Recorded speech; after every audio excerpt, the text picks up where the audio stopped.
সত্যি কথা বলতে রিয়েলি প্রাউড অফ খালেদ, কারণ এমন একটা সিচুয়েশন থেকে যে ও সিলেট থেকে আমাদের কথার সাথে সাথে রাজি হয়ে টিমের স্বার্থে ও চলে এসেছে সিলেট থেকে।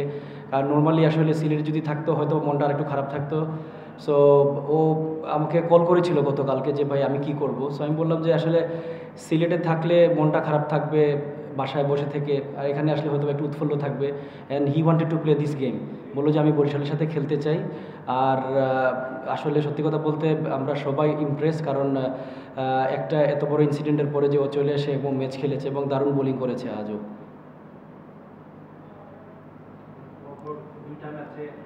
জি জি সমস্যাগুলো আসলে আমাদের টপ অর্ডার ফেইলার, কারণ টি-20 ক্রিকেটে আপনি যদি দেখেন ফার্স্ট পাওয়ার প্লেতে যদি আপনার 3-4টা উইকেট পড়ে যায়, আমাদের আসলে আমরা 6টা ব্যাটসম্যান নিয়ে খেলি, আমাদের লং টেল। সো ওই জায়গায় আসলে আমাদের যারা রেগুলার রান করছিল ওরা 2-1টা ম্যাচে রান না করে আসলে আমাদের আপাতত ট্যালেন্টটা এক্সপোজড হয়েছে। সো আশা করবো ব্যাটসম্যানটা রেসপন্সিবিলিটি নিয়ে যদি ব্যাটিং করে we can come back again. শুরুতে মনে হচ্ছে খুব অ্যাগ্রেসিভ মোডে ছিল, উইকেটটা কি জাজ করতে পারে না ব্যাটসম্যান? না না, আই ডোন্ট থিঙ্ক উইকেটে কোনো ঝামেলা ছিল। আসলে ভালো বোলিং বলতে পারেন। আমি রিয়েলি ফাইম আশরাফের যেগুলো উইকেট পেয়েছে খুব ভালো লেন্থে বলছিল, বাট আমি মনে করবো যে সোফার উইকেটটা খুব ভালো হচ্ছে এই বিপিএলে, এবং চিটাংও এর ব্যতিক্রম নয়। রানটা তাহলে কম হওয়ার কারণটা কি মনে হচ্ছে? সিলেটে যে পরিমাণ রান হচ্ছে, ঢাকাতে চিটাগংয়ে রানটা তুলনামূলক কম হচ্ছে দেখা যাচ্ছে।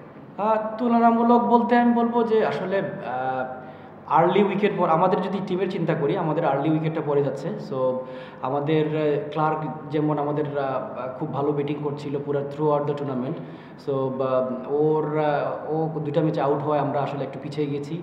আর বলবো যে উসমানও রান করছিল, দুজন আমাদের খুব মানে ফর্মের প্লেয়ার, আমরা রান করতে পারিনি, এই জন্য আসলে আমরা স্ট্রাগলিং করছি। আর আমি টু বি অনেস্ট এই বছর বিপিএলে কোনো কিছু মানে মানে সাধুবাদ দিতে হয় কিউরেটার বলেন বা বলেন যে উইকেটের।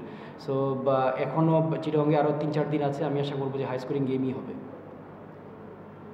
জি জি জি জি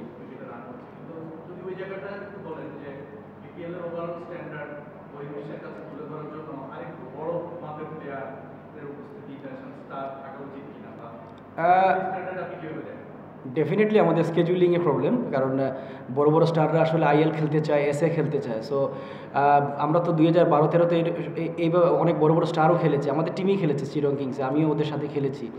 আমি বলবো যে অবশ্যই আমাদের এটা নিয়ে চিন্তা করা উচিত, আমাদের স্কেডিউলটা যে আইএল বা ইয়ের সাথে যদি সাংঘর্ষিক হয় তাহলে অবশ্যই সবাই চাইবে দুবাইতে খেলবে, সবাই চাইবে সাউথ আফ্রিকাতে খেলতে।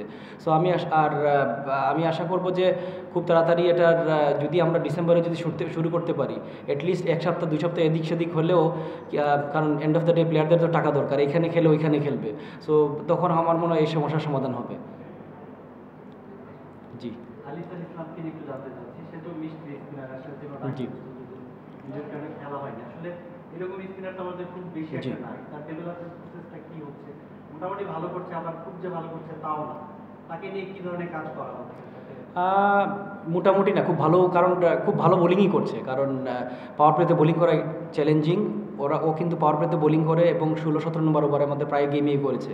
আমি বলবো যে অনেক বড় ব্রেভ হার্ট বোলারও, আর সত্যি কথা বলতে ওর পেস নিয়ে কাজ করছে। সো আমি বলবো যে বাংলাদেশকে ছোটো ফর্মেটে অনেক দিন ও সার্ভিস দিতে পারবে, আর এরকম বোলার আসলে খুব কমই আসে। আমি আশাবাদী আলিসুল ইসলাম বাংলাদেশে আবার কামব্যাক করবে এবং স্ট্রংলি কামব্যাক করবে বাংলাদেশের পরে। Thank you very much, thank you.